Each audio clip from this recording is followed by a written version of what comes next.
This is Monocle on Design Extra. It's a short show to accompany our weekly programme where we discuss everything from architecture and craft to furniture and fashion. I'm Maylie Evans. Now, we might focus on creating our very own comfortable living spaces, but what about homes for the avian life around us? Dwellings is a pop-up exhibition at the South London Gallery over this weekend and considers just this. Here, invited artists and designers have reinterpreted the traditional birdhouse. Responses range from modest and recognisable proposals to conceptual approaches and flights of fancy. To find out more, I caught up with some of the team behind the project on a bird-watching expedition in London's Regent's Park.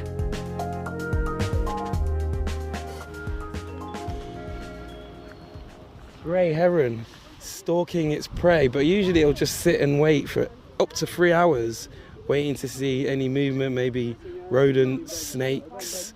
Right now it seems to be staring at the Canada geese and the carrion crow. My name is Ollie Olanipekun. I'm a creative director based in London. I'm co-founder of the birdwatching collective Flock Together, started by myself and Nadine Pereira in 2020, and also the founder of the new platform Open Area, where we use art and creativity to reconnect people with nature. We wanted a really diverse spread of practices that meant that you could go into this space and be stimulated on lots of different levels. My name's Andu Masebo. I'm a product design and furniture maker, and I also am part of a collective design studio called Computer Room. We had all of these friends that we knew we wanted to have in a room on a common theme, and we felt that the birdhouse was a really nice connector because it both brings a common context to all of the artists, but it also taps into so much of what Flock are talking about.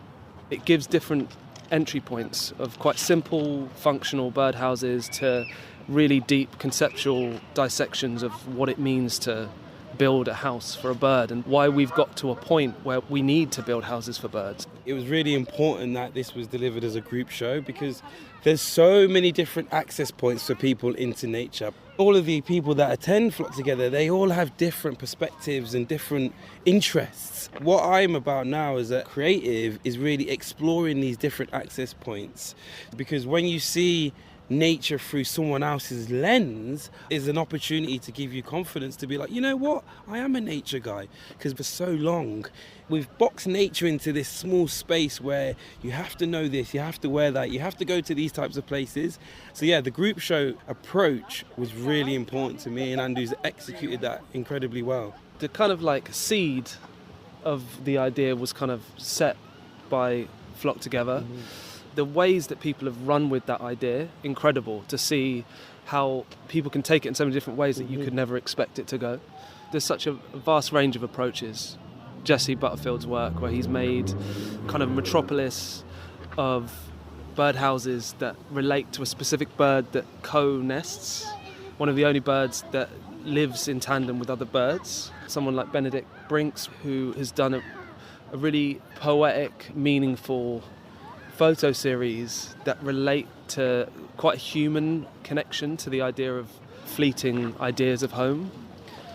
There's a kind of whole range of material, aesthetic sensibilities, conceptual work that deconstructs what it means to make a birdhouse. A friend of ours called Babek, he's planted seeds effectively in order to ask the question, why are humans needed in the conversation about housing birds?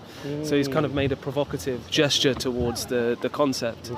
There's this kind of like range between conceptual, functional, different material sensibilities, different ideological positions. I hope that people enter the space and are challenged by the concept of what a birdhouse can be, and that they have to actually spend a lot of time with each of these objects to make sense of how they relate to each other.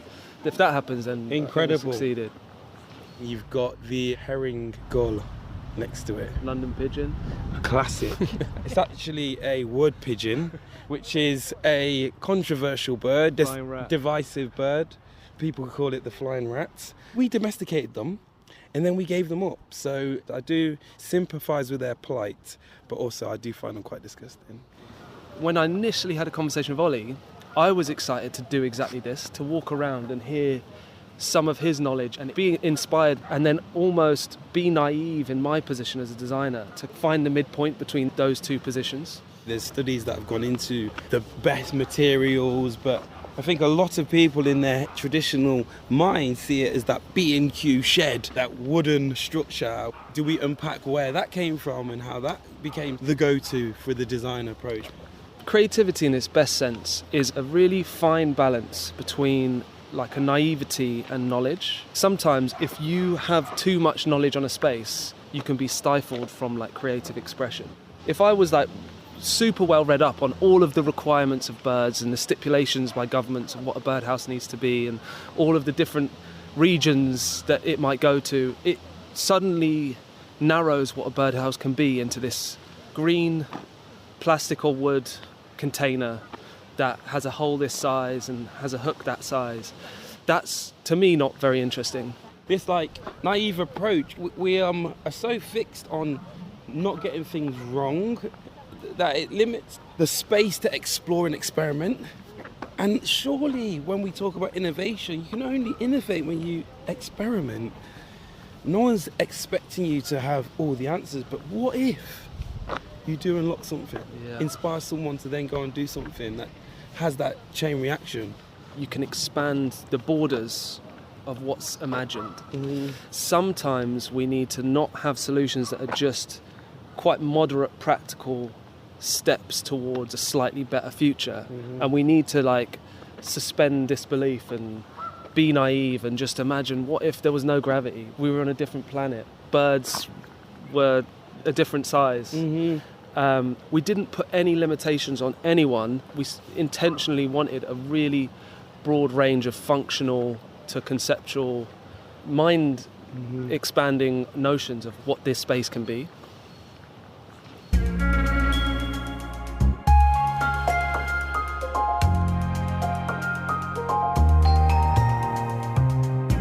The designer Andu Masebo of the research-led collective Computer Room and Ollie Olanipekun of birdwatching collective Flock Together and creative platform Open Area. The exhibition Dwellings is on at the South London Gallery on the 31st of August and 1st of September 2024. That's all for this week. If you're eager for more design stories, then of course listen to our main programme, Monocle on Design, airing on Tuesdays at 8 p.m. London time. Or if you prefer print, you can pick up a copy of Monocle magazine. It's on all good newsstands now. Today's episode was produced by me, Maylie Evans. Thank you for listening.